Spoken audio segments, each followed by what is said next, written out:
सुखदेव जी महाराज कहते हैं कि राजन ये चतुश्लोकी भागवत नारद जी को ब्रह्मा जी ने दी, जो भगवान से प्राप्त की, और नारद जी ने वही भागवत वेदव्यास जी को दी, और वेदव्यास जी महाराज ने यही भागवत के 18,000 श्लोक लिख करके अपने पुत्र सुखदेव जी को दी है, जो पात्र थे। क्योंकि भागवत केवल पुत्र को नहीं दी जाती है, भागवत के लिए तो पात्र बनना जरूरी होता है। बिना पात्र के श्रीमद् भागवत टिकेगी ही नहीं। जैसे सिंगनी का दूध होता है, शेरनी का दूध, देखो दो ही पात्र में रखा जा सकता है, या तो शेरनी के बच्चे के पेट में,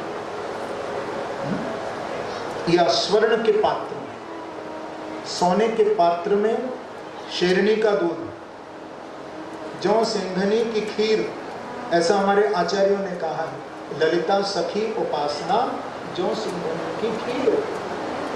तो पात्रता जब तक नहीं होगी तब तक श्रीमद् भागवत टिकेगी ही नहीं। तो अपने पात्र पुत्र सुखदेव जी महाराज को श्रीमद् भागवत प्रदान की थी वेदव्यास ने, और वही भागवत परीक्षित को सुखदेव जी सुना रहे हैं, जो और वही परंपरा से भागवत भैया जैसी आप सुनते चले आ रहे हैं, एक परंपरा से वही भागवत आज आपके लाहार में मैं भी आपको श्रीमद् भागवत का वाचन कर रहा हूं।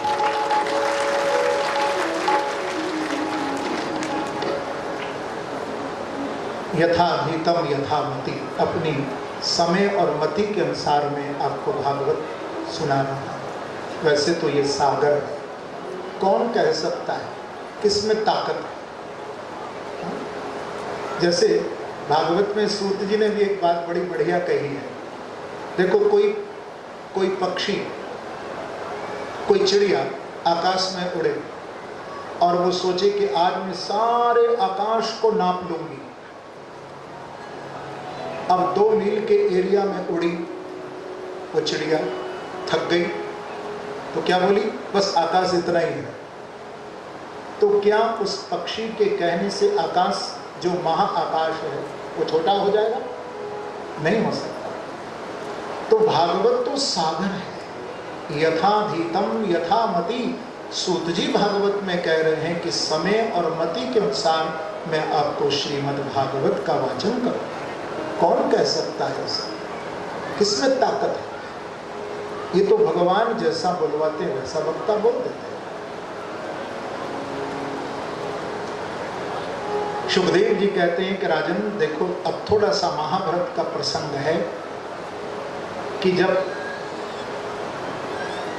पांडव वनवास और अज्ञातवास से लौट कर के आए तो अपना आधा राज्य मांगा, लेकिन कौरवों के मन में बेईमानी आ गई।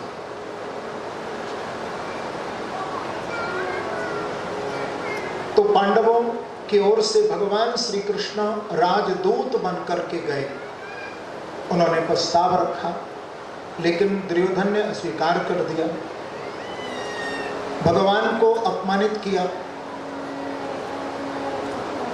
जब भगवान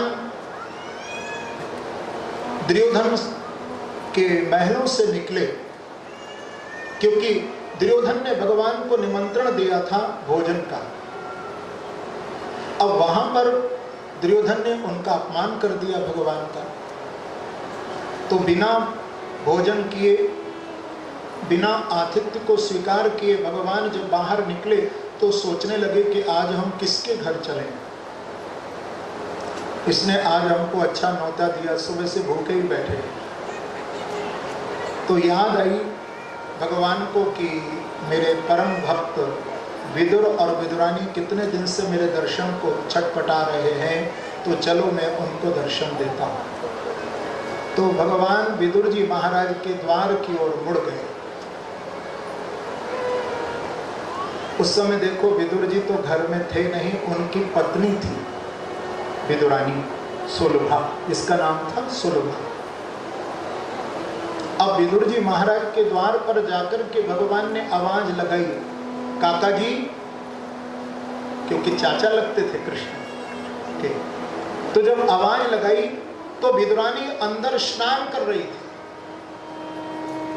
सुबह का टाइम था, स्नान कर रही थी।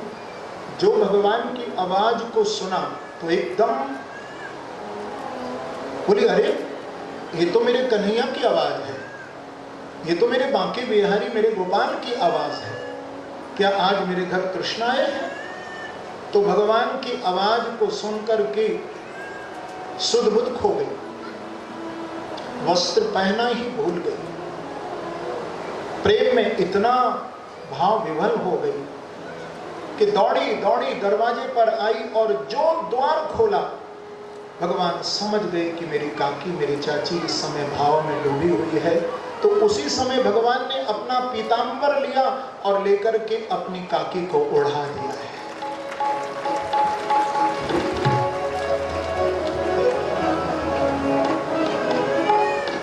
हाथ पकड़ करके भगवान का अंदर लेकर के गई। भगवान को बैठने के लिए जो चौकी बिछाई वो भी उल्टी बिछा दी। उस उल्टी चौकी पर जाकर के प्रभु बैठ गए। एक बार भी भगवान ने ये नहीं कहा कि काकी आज पहली बार तो मैं तेरे घर आयो और तुम को उल्टी चौकी पर बिठा रही है। उल्टी चौकी पर कृष्ण बैठ गए।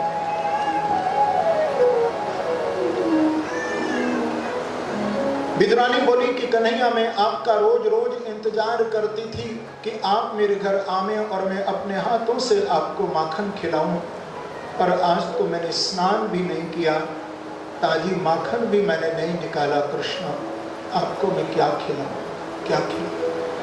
तो विदुरानी को याद आया कि छींके पर कुछ केले के फल रखे हैं, उतारे और उतार करके फल जब भगवान को खिलाने लगी तो देखो गिरी भाग तो जमीन में डालती जा रही थी और छिलकाओं का भोग कृष्ण को लगा रही है। एक बार भी भगवान ने नहीं कहा कि काकी कहाँ तो मेरा ये कोमल मुख और कहाँ ये कठोर छिलका। बैठे बैठे भगवान उन छिलकाओं का भोग लगा रहे हैं। ध्यान रखना, भगवान आपकी वस्तु के भूखे नहीं हैं।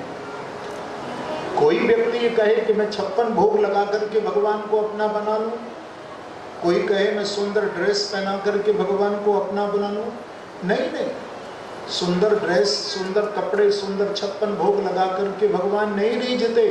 भोग लगाने वाले, कपड़े पहनाने वाले भक्त के अंदर प्रभु देखते हैं कि प्रेम कितना है, इसके अंदर भाव कितना है। क्योंकि बिना भाव रीझे नहीं श्री नटवर नंद, मेरे प्रभु तो भाव के भक्त तो कहता है नाम है मेरा, नाम मेरा, मैं गाया करता हूं मेरा भाव, आप मेरे साथ थोड़ा गाइए। हमें भी भगवान को तो पाना ही है।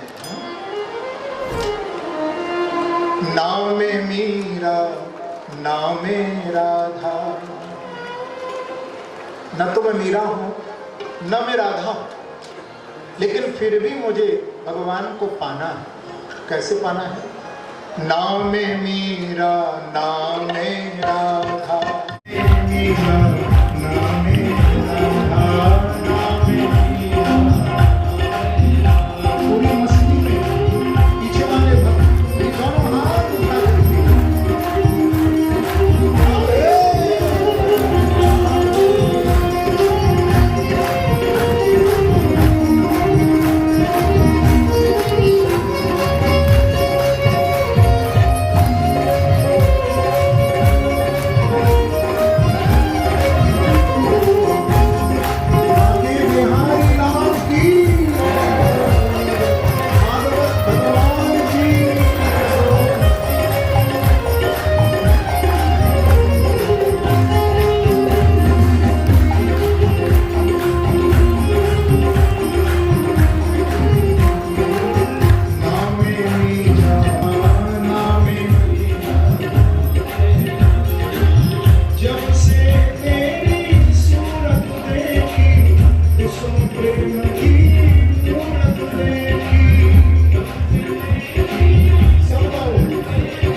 चैनल पर नए सदस्य हैं तो चैनल को सब्सक्राइब करें और चैनल को लाइक करें, वीडियो को शेयर करें और घंटी दबाना ना भूलें। यदि आप घंटी नहीं दबाएंगे तो खबरों का नोटिफिकेशन आप तक नहीं पहुंचेगा।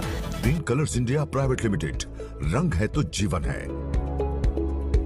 Stay home, stay safe.